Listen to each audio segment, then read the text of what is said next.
You're welcome back. After many years of agitation, the African continent now has a seat at the big table to defend the decision made on its behalf. In a historic decision, the African Union's decision to formally join the group of 20 top global economies is expected to make a significant impact on the continent, improving its trade and investment potential with top economies of the world. Adesewa Odusoga reports. Since it was created in 1999, the G20 only consists of 19 countries and the European Union, with South Africa as the only African representative. For many years, the continent has yearned for a seat at the big tables like the United Nations, IMF, and the G20, where decisions affecting the continent were made. Reforming the UN Security Council to include permanent representation for Africa.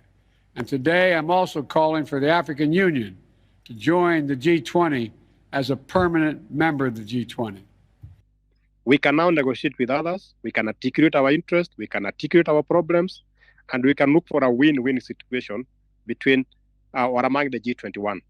Many member states have been pushing very hard for the G20 to expand to the African Union. Since 2009, it's been an African Union position. The G20 members represent 85% of global GDP and 75% of international trade, and make decisions on topics like food security, debt restructuring, and climate change.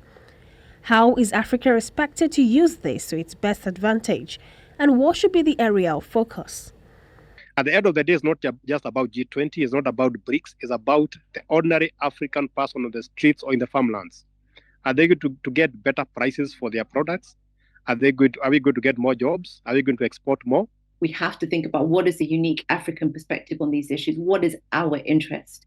And I think a good example of that is through the Africa Climate Summit, which just happened in Nairobi. Joining the G20 would also mean profiting from international trade among member states, which should replace foreign aid and debt by developing economies on the continent.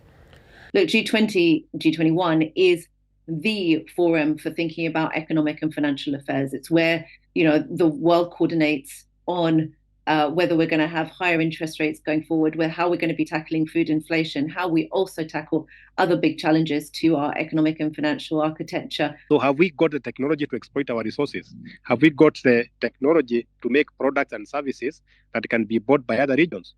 So as long as we don't have that capability, as long as we don't have that capacity, whether we join G20, we join BRICS, we are going to be on the receiving end of these negotiations. The G20 is an elite group of the world's most powerful and significant economies that plays a significant role in shaping and strengthening global architecture and governance on all major international economic issues. With the African Union as a permanent member, it is expected to attract more foreign trade and investment from other global economies into the continent. Adesewa Odusoga reporting for News Central.